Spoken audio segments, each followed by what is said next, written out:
Woi, ada apa? Ada apa nih? Woi, ada apa? Ada apa? Ada apa? Ada apa? Siap-siap, TikTok Shop buka lagi. Saya ucapkan selamat kepada seluruh pengguna aplikasi TikTok Shop karena besok tanggal 12 bulan 12 2023 TikTok Shop kembali beroperasi di Indonesia. Sekali lagi selamat bagi kalian yang affiliate, pedagang atau reseller yang menggantungkan hidupnya di TikTok Shop.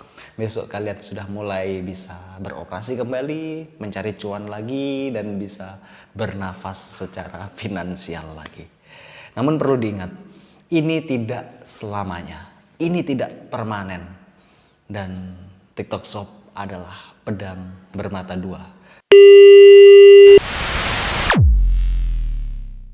Ditutupnya TikTok Shop itu bukan karena Tanah Abang sepi, Pak. Sama sekali bukan karena Tanah Abang sepi. Jadi kemarin pedagang-pedagang yang protes karena Tanah Abang sepi, terus kemudian TikTok Shop ditutup, dan ketika TikTok Shop ditutup Tanah Abang masih sepi, ya karena memang bukan itu alasannya.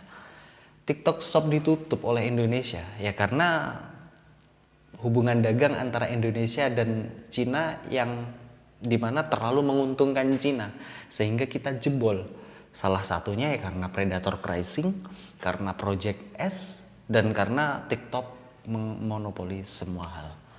Jadi selagi hubungan dagang antara kedua negara ini saling menguntungkan, ya maka TikTok Shop akan terus berjalan. Karena bagaimanapun TikTok Shop yang memiliki datanya, dia memiliki algoritma kita, dia tahu preferensi kita, dan kita hanya memiliki orangnya saja.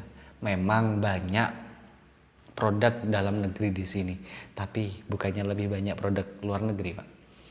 Sekali lagi, masalahnya bukan karena Tanah Abang sepi, masalahnya adalah predator pricing, Project S, dan mungkin impor ilegal. Saat tiga masalah ini belum bisa teratasi, nggak menutup kemungkinan TikTok akan tutup kembali. Jadi bagi teman-teman yang menggantungkan hidupnya di TikTok boleh, tapi jangan 100% aset kalian taruh di TikTok karena ini sangat tricky. Dan di pembahasan ini saya bahas menjadi 3 bagian.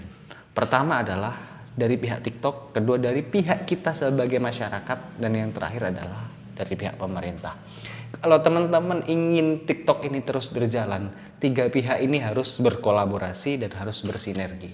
Kita bahas satu persatu dari pihak TikTok. Hal yang tidak kita inginkan adalah predator pricing. Apa itu predator pricing?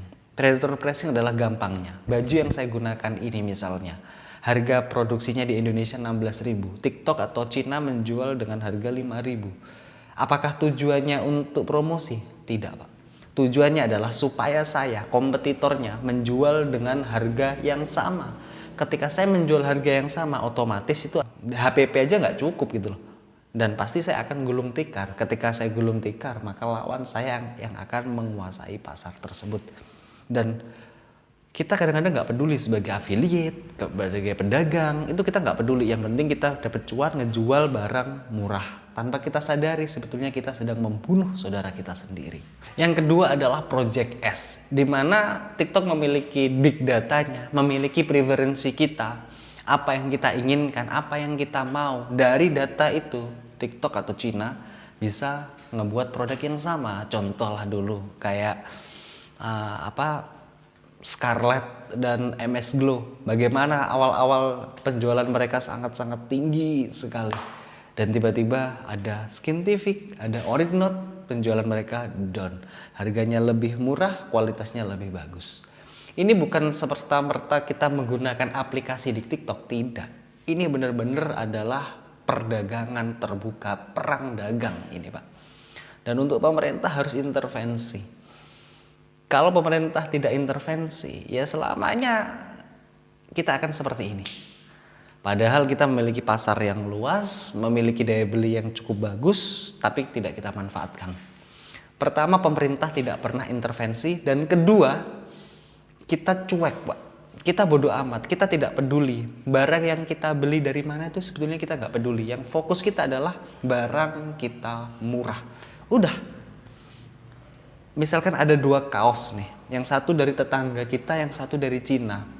Dari tetangga kita harganya 25.000, yang dari Cina harganya 10.000. Alam bawah sadar kita tuh pastilah akan memilih yang dari Cina itu. Padahal ketika tetangga kita gulung tikar, ya mungkin yang dari Cina nanti menjualnya dengan harga yang normal juga. Tapi kalau tetangga kita gulung tikar, karena akan menjadi beban kita juga, menjadi beban negara juga. Misalkan tetangga kita profit, laba dari penjualan kaos kan akan dibelikan produk yang dimana kita juga menjualnya. Misalkan padi kita mungkin, susu kita mungkin, atau produk makanan yang kita buat mungkin. Tapi kita tidak pernah berpikir hal itu. Dulu 25 tahun dari sekarang, Presiden Soeharto itu pernah mengingatkan. Kita akan melakukan liberalisasi daripada perdagangan bebas untuk negara-negara berkembang tahun 2020. Berarti 25 tahun lagi. Anak-anak pelajar sekarang harus disiapkan benar-benar untuk mencintai tanah air, untuk mencintai produk dalam negeri. Kalau kemudian lantas di kelak kemudian hari ternyata dalam rangka mempersiapkan kompetisi bersaing dengan bangsa-bangsa lain kita masih kurang, kurang baik, kurang sempurna. Nah, untuk menghadapi banjirnya daripada barang-barang itu, maka hanya dengan mencintai tanah air, maka para remaja yang sekarang nanti akan hidup tahun 2020 akan menjadi benteng untuk mempertahankan daripada kelangsungan hidup negara dan bangsa. Jadi kalau daripada para pemuda nanti kesengsem kepada produk yang murah baik, tapi hasil di luar negeri hancur daripada bangsanya. Apa? Produknya tidak ada yang membeli. Kita perangnya bukan perang senjata, yaitu adalah perang dagang, perang perdagangan, perang produk. Presiden sudah mengingatkan kita harus mencintai produk dalam negeri. Dengan adanya TikTok kita udah lupa semuanya. Apakah dibukanya TikTok Shop ini permanen? Oh tidak. Asalkan belum mendapatkan hal yang sama-sama menguntungkan, bisa sewaktu-waktu ditutup. Entah yang menutup dari TikToknya atau dari pemerintahnya. Yang kedua, selain budaya kita yang tidak peduli dengan produk kita sendiri, ya pemerintah harus mulai intervensi. Bukan menyelesaikan masalah dengan memutus di ujung tiba-tiba sehingga yang menjadi korban adalah rakyat. Ketika perseteruan antara TikTok dengan pemerintah, yang jadi korban siapa? Rakyat. Kita affiliate pedagang yang sudah memiliki stok banyak di gudangnya, tiba-tiba dengan diingatkan atau diperingatkan TikTok oleh pemerintah, TikTok ngambek langsung ditutup. Pemerintah nggak berdaya menghadapi itu. Kita udah memiliki stok banyak di gudang, akhirnya nggak dijual dengan harga murah, tagihan bank sudah sudah menagih, sudah jatuh tempo, kita kelabakan. Dengan dibukanya kembali, ayo kita tata ulang lagi, kita perbaiki preferensi masyarakat, kita perbaiki minat masyarakat terhadap produk dalam negeri, kita fasilitasi mereka pendanaan, kita mulai fasilitasi mereka edukasi, dan mungkin pemerintah harus mulai membuat aplikasi sejenis yang dimana ketika ada sesuatu yang tidak diinginkan, kita sudah memiliki pelampung. Dan ini nggak bisa dianggap cuma perdagangan aplikasi biasa, Pak. Tidak. Ini benar-benar perdagangan antar dua negara yang dimana benar-benar perang. Belum lagi sekarang di Cina sedang tidak baik-baik saja. Saya kok ngerasa ya, Cina nggak akan nyerah begitu saja. Pasti Project S dan Predator Pricing akan tetap berjalan, mungkin hanya covernya saja. Apakah TikTok Shop tidak berdampak bagi Indonesia? Oh, dampaknya besar banget. Besar banget.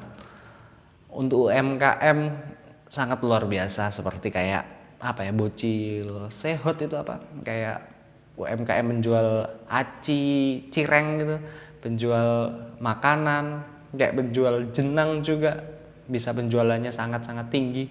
Aero Street penjual sepatu dan banyak lagi. Namun kita juga nggak boleh menutup mata. Mungkin ada beberapa pihak yang diuntungkan, tapi banyak pihak pula yang dirugikan. Kita sebagai masyarakat, sebagai pemerintah harus bijak melihat situasi ini. Karena kalau kita nggak bijak, yang akan rugi kita sendiri. Sekali lagi, TikTok adalah pedang bermata dua. See you and comment, Mbak.